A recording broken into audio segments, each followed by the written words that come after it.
Bonjour bien-aimés, je suis ravie de vous retrouver pour partager la parole de Dieu aujourd'hui encore. Je suis le pasteur Julien Gomou et certains de mes enfants aiment bien m'appeler Mama Chouchou.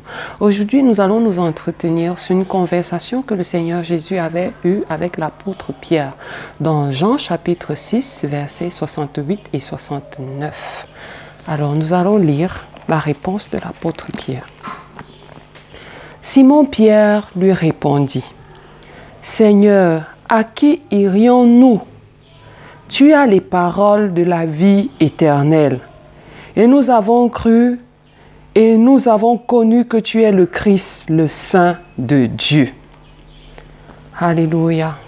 Voilà une très belle réponse de l'apôtre Pierre. « Seigneur, à qui irions-nous » L'apôtre confirme au Seigneur Jésus-Christ tout l'amour qu'il avait pour lui. Il ne pouvait plus aller auprès d'un autre Dieu, il ne pouvait plus aller auprès d'un autre homme. Jésus-Christ, en tant que Dieu, avait satisfait pleinement l'apôtre Pierre. Pleinement tous les apôtres qu'il avait suivis et tous les disciples qu'il avait suivis, il les avait satisfaits. Pourquoi cette satisfaction a été possible? Cette satisfaction a été possible parce que ces serviteurs de Dieu-là avaient accepté de tourner le dos à tout ce qu'ils avaient connu avant Jésus-Christ. Ils ont tourné le dos aux hommes, ils ont tourné le dos aux autres divinités.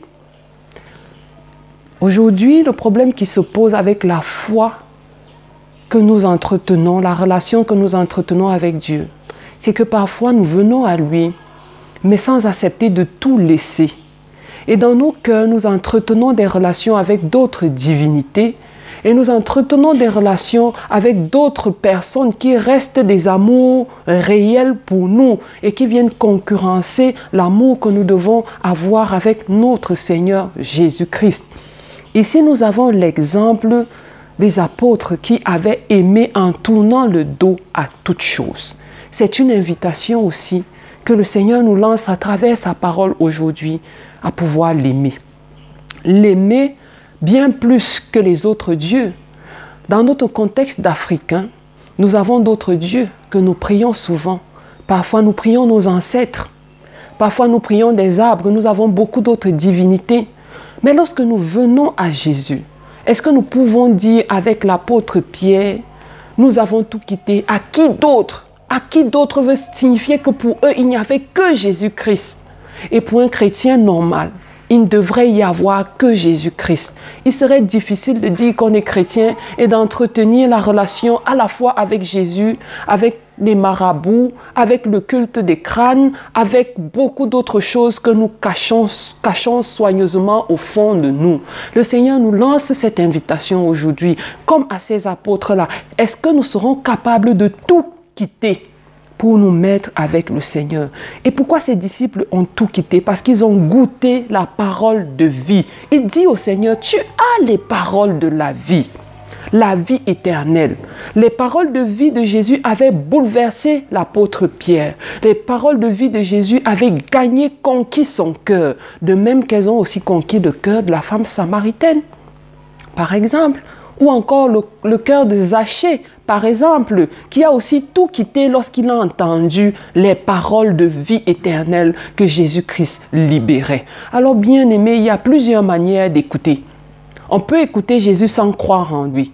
On peut écouter Jésus en se donnant une réserve, un bouclier de protection au fond de soi, tout comme on peut écouter avec un cœur totalement ouvert, comme les apôtres l'ont fait. Et à ce moment-là, nous avons une foi qui se libère. Nous avons une confiance qui est créée. Oui, ils ont écouté les paroles de vie et ils ont cru en ces paroles-là. Ils ont cru et ils ont délaissé tout ce qui les attirait pour pouvoir se mettre avec celui qui donne les paroles de vie. Bien-aimé, si tu as bien écouté ce matin, il y a une invitation à croire, à s'abandonner totalement à un seul Dieu. Sans aucune rivalité possible, Dieu veut ton cœur. Et je voudrais t'inviter ce matin à pouvoir dire un petit mot de prière. Si tu as bien écouté et si tu es d'accord avec moi, je voudrais t'inviter à te mettre au service de Dieu, à te disposer pour n'avoir que lui dans ta vie, pour qu'il puisse libérer sa vie. ces paroles de vie éternelle qui vont tout transformer en toi. Alors, je te propose de dire ces quelques mots de prière avec moi, si cela t'intéresse bien sûr. Seigneur Jésus, je te remercie pour ta parole qui est libérée ce matin. Permets que cette parole de vie trouve place en moi et qu'elle apporte dans le fond de mon être un changement radical, un détachement de tout pour que je puisse m'attacher uniquement à toi et que je puisse t'aimer tel que les disciples t'ont aimé. Je te remercie de me donner cette capacité de n'avoir que toi, de n'aimer que toi. Au nom de Jésus-Christ, nous avons prié. Amen. Je te souhaite une excellente journée dans la présence de Dieu et que Dieu te bénisse abondamment.